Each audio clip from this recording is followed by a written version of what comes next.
మాట్లాడిన 2 మాటలకే దగ్గొచ్చేసింది. సో, అది ఆ విషయంలో నేను చాలా హ్యాపీగా ఉన్నాను. అండ్ 'దిల్‌రుబా' ప్రమోషన్స్ ఇక్కడి నుంచి యాక్టివ్‌గా స్టార్ట్ చేస్తాం. సో నెక్స్ట్ పేజెస్‌లో చూడొచ్చు. How confident are you on Dilruba? లేదు ఐయామ్ వెరీ కాన్ఫిడెంట్. అంటే మీకు చెప్పాను కదా బ్రో. నేను ఏ జోన్‌లో చెప్తున్నానంటే, ఈ సినిమా ఎందుకు? పర్పస్ ఏంటి? ఆ పర్పస్ ఆఫ్ ఆడియన్స్ ఎవరు? వాళ్ళకి ఎలా నచ్చుతది ఈ సినిమా? అన్నది ఐయామ్ వెరీ క్లియర్. నేను చాలా క్లియర్‌గా ఉన్నాను. 'దిల్‌రుబా' ఎవరికి క్యాటర్ అవుతది? ఏంటి అని. ఇందాక సార్‌కి చెప్పినట్టు నేను చాలా ఐయామ్ మేకింగ్ షూర్ దట్ ఎవరిని విసిగించొద్దు. I should deliver a good film. So, ఆ విషయంలో నేను కాన్ఫిడెంట్‌గా ఉన్నాను. Okay. When it comes to romantic scenes మీరు ఇంకా కొంచెం కాన్షియస్‌గా ఉన్నట్టు అనిపిస్తుంది. అవును. అస్సలు నిజంగా కష్టం అమ్మాయిలతో మూవ్ అవ్వడం కొంచెం.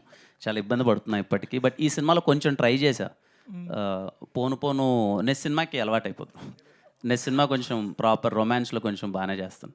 ఆల్ ది అంటే బెస్ట్ లేదు ఫర్ అది కొంచెం నాకు సిగ్గు ఇంకా పోవట్లేదు. బట్ అది తప్పట్లేదు. అది స్క్రీన్ మీద కనిపిస్తుంటే నాకు యాక్టింగ్ రాదనుకుంటున్నారు అది. So, I will take care. Next cinema కొంచెం రొమాన్స్‌లో జాగ్రత్త పడుకుంటాను. All the best. Kiran sir, thank you. This is Prajavani. Hi ma'am.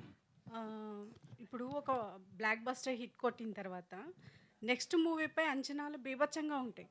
మీరు ఆ అంచనాలు రీచ్ అవ్వగలరా ఈ మూవీతో?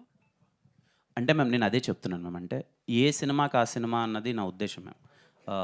'దిల్‌రుబా' అనే సినిమా మీ అందరికీ తెలుసు. నేను ముందు కమిట్ అయ్యి చేసిన ఫిల్మ్ ఇది 'దిల్‌రుబా' మీ అందరికీ తెలుసు అది.